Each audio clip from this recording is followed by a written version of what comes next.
2025년 5월 현재 기아 타이거즈의 외야진은 깊은 혼돈 상태에 빠져 있으며 시즌 개막 초기까지 체계적으로 운영되었던 외야진이 갑작스럽게 심각한 흔들림을 경험하고 있습니다. 나성범의 장기간 부상, 소크라테스와의 갑작스러운 이별, 그리고 이들이 비워놓은 자리를 채워야 할 선수들의 기대치 이하 저조한 성과가 모두 한꺼번에 겹치면서 외야진의 견고함은 순식간에 무너져버렸습니다. 그 핵심에는 다름 아닌 최원준과 이호성이라는 두 중요 외야수가 위치하고 있으며 이들의 침체는 팀 전반에 심각한 충격을 가하고 있습니다. 최원준은 현재 기아 타이거즈가 마주한 가장 심각한 골칫거리 중 하나로 완전히 떠올랐습니다. 2024 시즌 한국 시리즈 종합 우승에 결정적인 공헌을 했던 그는 136경기 참가, 타율 0.293이라는 훌륭한 기록을 달성하면서 중견수와 우익수를 자유자재로 넘나들며 공격과 수비 두 영역에서 팀의 안정감을 제공했던 믿을만한 선수였습니다. 특히 작년 시즌에는 중요한 순간마다 핵심적인 안타를 터뜨리며 결정적 타자로서의 모습을 드러냈고 외야 수비에서도 꾸준한 모습으로 팀의 우승 여정에 중심적인 역할을 수행했습니다. 하지만 2025년 새로운 시즌이 시작되면서는 모든 것이 완전히 바뀌었습니다. 시즌 37경기 기간 동안 123타석에서 단지 24개의 안타만을 생산하며 타율 0.19, OPS 0.546이라는 절망적인 수치에 머물고 있는 실정입니다. 특히 득점권 상황에서의 타율은 0.267로 더욱 절망적이고 치명적인 정도이며 이는 리그 전체 외야수들을 아울러서도 최하위권에 속하는 매우 염려스러운 성적입니다. 이러한 결과로 인해 경기 출장 자체가 팀에게 걱정스럽고 부담스러운 요소가 되어버릴 만큼의 심각한 상황에 도달했습니다. 문제의 핵심은 단지 타격 부문에서만의 일시적인 하락이 아니라는 사실입니다. 수비 영역에서도 연이어 실망스러운 장면들이 끊임없이 나타났으며 이는 팬들과 코칭 스태프 양쪽 모두에게 큰 걱정을 안겨주고 있습니다. 4월 4일 잠실 LG전에서 문보경이 중견수 쪽으로 보낸 타구를 글러브로 받았음에도 떨어뜨린 후 중요한 실점을 내준 상황. 그리고 4월 24일 대구 삼성전에서는 김지찬의 타구를 적절히 처리하지 못하고 펜스까지 공을 놓쳐보내면서 추가 실점을 유발한 상황 등 공식 기록에는 실책으로 기록되지 않았지만 실질적으로는 실책에 상응하는 치명적인 플레이들이 지속적으로 발생했습니다. 가장 결정적인 사건은 5월 21일 수원 KT전이었습니다. 1회 말 1루와 3루의 주자가 있는 최고의 득점 기회 상황에서 장성우가 쳐올린 매우 평범한 플라이볼을 완전히 놓치고 잡아내지 못했고 이로 인해 즉시 바로 교체되는 굴욕적인 상황을 경험했습니다. 이는 시즌 중간까지 여러 차례 실책과 실수가 반복된 상황에서 내려진 분명한 문책성 교체였으며 이범호 감독은 매우 확고한 입장을 드러냈습니다. 실책이나 실수는 충분히 받아들일 수 있지만 집중력을 잃고 집중하지 않는 모습은 프로 선수로서 절대 받아들일 수 없다 라고 분명하게 밝혔습니다.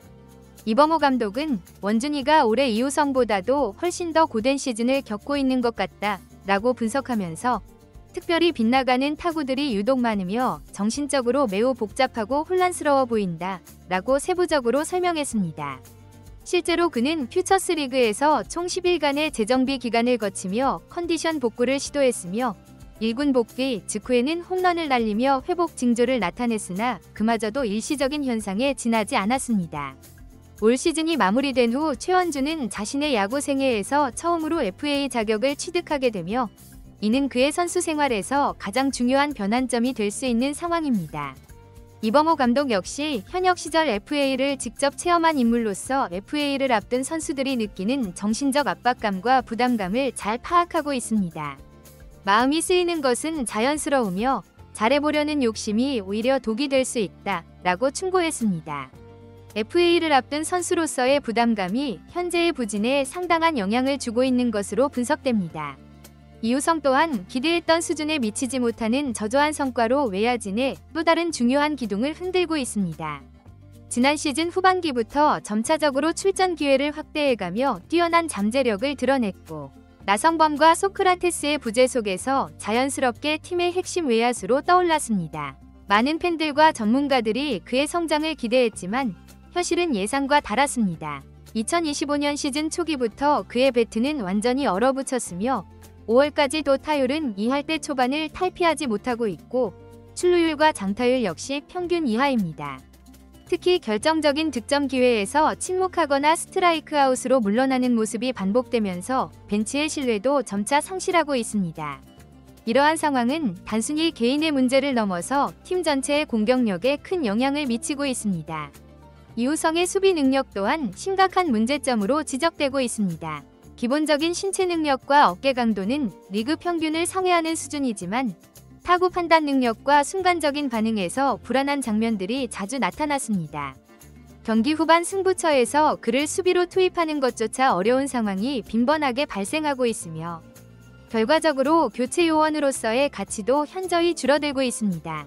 이범호 감독은 최근 인터뷰에서 이우성도 최원준 못지않게 어려운 시즌을 보내고 있다면서 정작 기회가 왔을 때 그것을 살리지 못한 아쉬움을 표현했습니다. 이는 현재 상황에 대한 냉정한 평가이면서 동시에 선수들에 대한 기대와 실망이 복합적으로 드러난 발언으로 해석됩니다. 이처럼 팀의 핵심 외야수로 기대를 모았던 최원준과 이우성 모두가 동시에 심각한 부진을 겪으면서 기아의 외야진은 빠른 속도로 붕괴되었습니다. 2024년만 해도 소크라테스, 나성범, 최원준으로 구성된 강력한 트리오는 리그 최고 수준의 외야진으로 인정받았으며 공격과 수비 양 방면에서 균형 잡힌 모습을 보여주었습니다. 팬들은 이 세 명의 조합을 기아의 황금 외야라고 부르며 자랑스러워했고 실제로도 이들의 활약은 팀의 우승에 결정적인 역할을 했습니다. 그러나 2025년에는 소크라테스와의 결별, 나성범의 장기 이탈, 그리고 최원준과 이우성의 동반 슬럼프라는 최악의 상황이 겹쳤습니다. 해외 선수 영입에서도 외야 자원이 아닌 루스 패트릭 위즈덤을 선택했으며 이는 수비 부담을 줄이고 장타력을 강화하려는 전략이었으나 결과적으로는 외야의 빈틈이 더욱 커지는 결과를 낳았습니다. 김호령 등의 백업 자원들도 공수 양면에서 확실한 해결책이 되지 못하면서 기아는 점점 더 제한적인 외야 선수풀 안에서 라인업 구성에 어려움을 겪고 있습니다. 벤치가 내린 결론은 수비를 최우선으로 한다는 원칙이며 수비에서 실수를 범한 외야수는 단호하게 교체하며 안정적인 플레이를 최우선시하고 있습니다. 그러나 이러한 접근은 동시에 공격력의 약화를 의미하기도 합니다. 타선에서 장타를 기대할 수 있는 외야수가 줄어든 만큼 팀 득점력이 떨어지는 상황도 발생하고 있습니다. 이러한 상황 속에서 외야수 트레이드는 더 이상 피할 수 없는 현실적 대안으로 떠오르고 있으며 팬들과 전문가들 사이에서도 이에 대한 논의가 활발하게 이루어지고 있습니다. 특히 하위권 팀이나 리빌딩 중인 구단의 외야수 중에서 수비가 안정되고 일정 수준의 타격력을 보유한 자원들을 대상으로 본격적인 협상이 이뤄질 가능성이 존재합니다. 기아 프런트 내부에서는 이미 외야수 보강을 위한 다양한 트레이드 시나리오를 검토 중인 것으로 알려졌으며 젊은 유망 내야수나 투수를 희생하더라도 외야 보강이 필요하다는 공감대가 형성되고 있습니다. 특히 NC 다이노스, 하나 이글스, 키움 히어로즈 등 상대적으로 외야 자원이 풍부한 팀들과의 접촉 가능성이 조심스럽게 언급되고 있습니다. 물론 트레이드는 팀 분위기를 흔들 수 있는 민감한 사안인 만큼 신중하게 접근할 수밖에 없지만 현 상황에서 외야진의 정상화를 위해서는 내부 경쟁만으로는 한계가 있다는 인식이 강해지고 있습니다. 결국 기아의 외야진 변화는 시간 문제일 수 있으며 이범호 감독은 이제는 어떤 방향으로 외야를 운영해야 할지 깊이 고민하고 있다 라고 솔직하게 밝혔습니다. 이는 내부 자원에 대한 믿음이 점차 약해지고 있다는 명확한 증거이며 동시에 새로운 해결책에 대한 절실한 필요성을 나타내고 있습니다. 최원준과 이우성은 여전히 팀의 소중한 자산이지만 현재의 부진한 상태가 지속된다면 팀 전체를 위해 어려운 결정이 내려질 수밖에 없습니다. FA를 앞둔 최원준은 남은 시즌이 선수 인생의 전환점이 될 수도 있으며 이우성 역시 현재의 입지를 잃을 경우 향후 선수 커리어에 큰 타격을 입게 될 것입니다. 그렇기 때문에 두 선수는 현재의 부진을 하루라도 빨리 극복해야 하는 절박한 상황에 놓여 있습니다. 타격은 물론이고 수비와 주루 등 모든 영역에서 프로 정신을 보여줘야만 다시 기회를 얻을 수 있으며 팬들과 동료들의 신뢰를 회복할 수 있을 것입니다. 기회는 이미 충분히 주어졌고 이제는 실력을 증명해야 할 때입니다. 기아 외야의 현재 혼란은 단순한 슬럼프가 아닌 구조적 위기로 번지고 있으며 이는 팀의 시즌 목표 달성에 심각한 위협이 되고 있습니다. 문제의 중심에 있는 최원준과 이우성, 그리고 이들의 회복 여부가 팀 전체 시즌의 성패를 가를 가장 핵심적인 요소가 되고 있는 것이 현재의 엄중한 현실입니다.